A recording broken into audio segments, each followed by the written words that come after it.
Igamit mo ang San Juan Gis 24. Mabasa ba nga ang Seventh Day Adventist tagaan sa otoridad sa pag-implementa sa sugo? Implicitly mabasag yun. Kasi, Implicitly nga mabasag yun nga din ang Seventh Day Adventist nagatuman o nagasangyaw sa mga balita. implicit man, subot ipasabot indirectly. Tama ba? Okay, stop mo dito. So, Pardon. so, implicitly, o pasabot indirectly.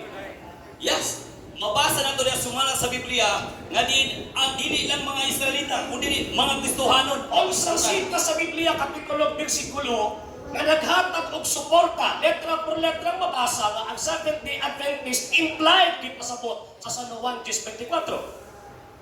Okay, implicitly. Alay, Basahon na? Basahon. Hoy, kaporter, Mr. Moderator, Okay. tawag ining, So, kwani, ano po, basahon na po. kiingon niya sa implicitly implied. Subot ipasabot, ang ako ang kaatbang na ay obligation to provide evidence sa ilang implied claim na kanang 10:24 apil sila anak. Biblia naman ang atong topic ron. Unsang sita sa Biblia, kapitulo, bersikulo, ang kanang San Juan 10:24 apil mo. So, answer sir? Okay. 1:24. Kadali lang.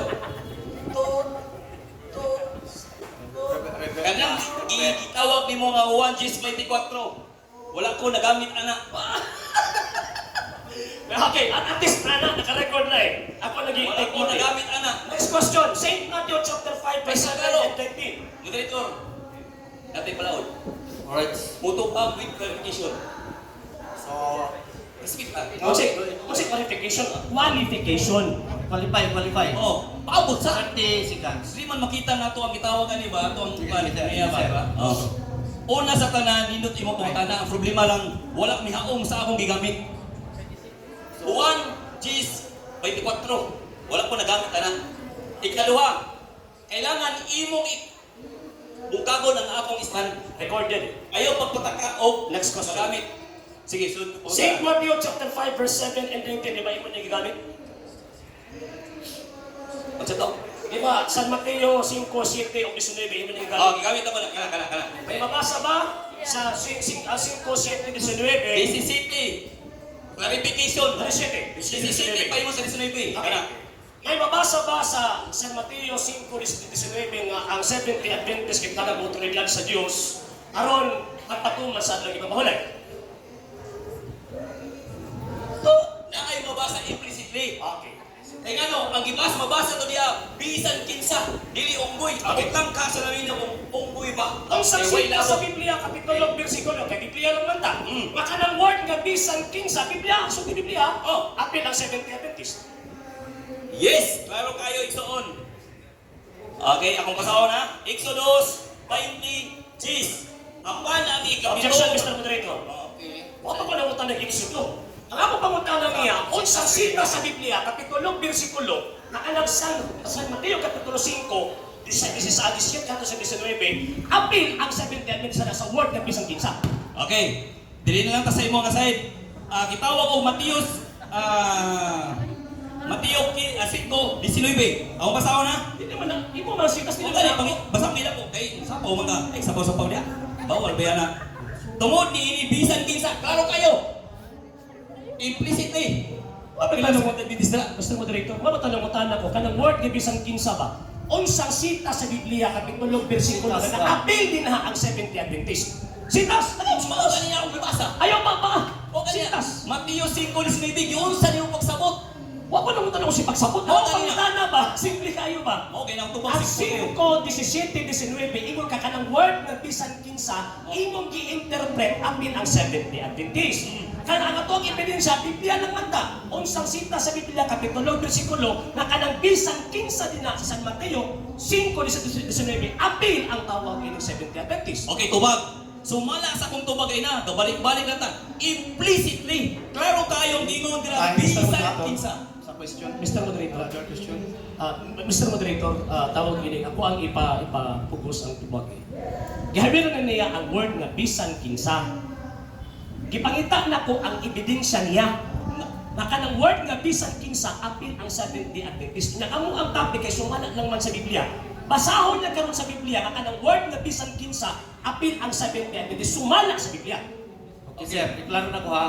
Ang question, tungod kay gigamit nimo ang word or phrase nga bisan kinsa, mao na karon ay pangutana pangayoon sa imo asa diya sa Biblia. Okay. Tubag. Sumala sa ang gisulti kay na diya sa Mateo 5:19 bisan kinsa. Implicitly nga diin ang Seventh-day Adventist appeal nga doon ay authorize.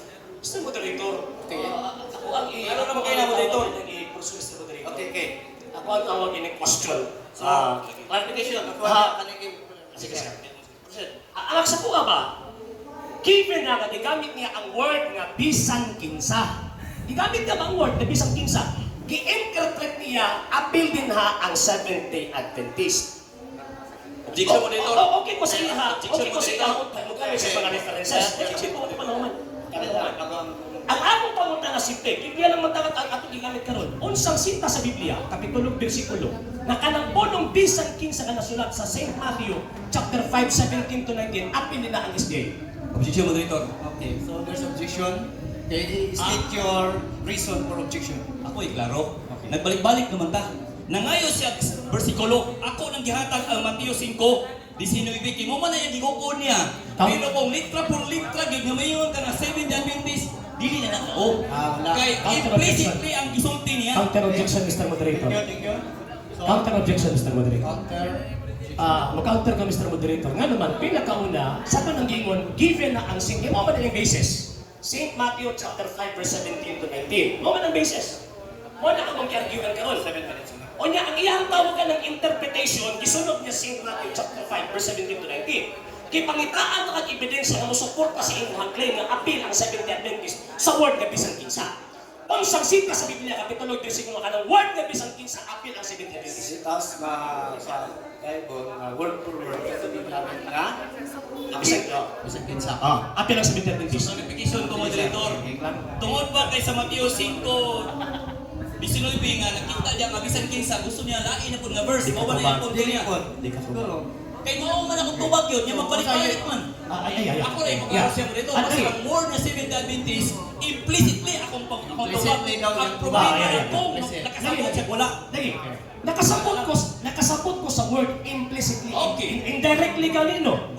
Pero ako pangutana ka ng word nga indirectly nimo ba? Unsang support nimo nga evidence?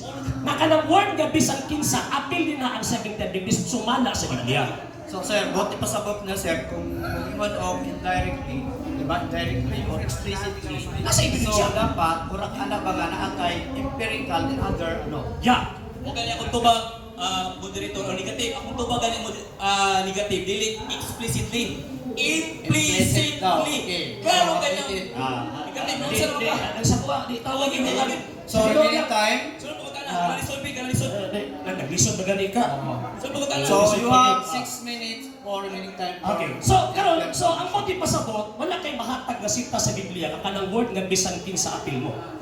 Klaro kayo, moderator. Giingon diri gibasa na kayo na nga dili lang sa mga audio, mismo sa mga Kristyan. Dili sa mga audio, pagkaumay, Dili lang listo sa sa mga mga audio, kundi sa mga Kristyan. Kaya ang mga Kristyan, Pagibasa na ko sa topic, Mr. Moderator, kung word Christian ba nga mong gidibatihan. Pagibasa na ko sa topic, kung word Christian ba mong gidibatihan. There is their proposition. Basta Nga patay sa ang Seventh-day Adventist, yun. ana ay autoridad pagpatungan sa adlaw nga ipapahulay sumala lamang sa Biblia. Nabi Christian diha? Ay, akong tagahay, tawag argumento nga was topic. Ay, akong tagahay, argumento nga was topic. Sa hindi pa po nakapag-follow sa mga pages po natin, i-follow nyo po yung mga pages po natin, RJ Horolanciano II, The TV Apolia Punto Argumento page, Kuya Apologies TV page, and RJ's Vlog 2022. And pwede rin po kayo mag-send po dyan ng Facebook stars. And also, sa ating po mga channel, sa hindi pa po nakapag-subscribe, subscribe po ninyo yung mga channels natin, Dalay Catholic, Apologist International Official, RJ Santo II TV, Kuya Apologist TV, and Barrio Kawayan Religious Forum. And pwede rin po kayo mag-send po dyan ng super sticker, super chats, and super thanks. And maraming salamat po sa mga kapatid at mga Katoliko na ulis pong tumutulong sa programa po natin.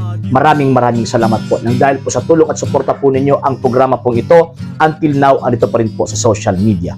And until now din po, nangangailangan pa rin po tayo sa tulong at suporta po ninyo dahil wala po kami magagawa rito mga sir, mga ma'am, kung wala po yung tulong at suporta po ninyo. Sa gusto pong tumulong, sa gusto pong sumuporta, pwede po ninyong ipadala ang tulong at suporta po ninyo sa pamamagitan po ng ating mga account numbers dyan po sa ating pong screen. And pwede nyo po kaming i-message sa ating pong page kung via remittance po yung papadala po ninyo. Maraming salamat po in advance.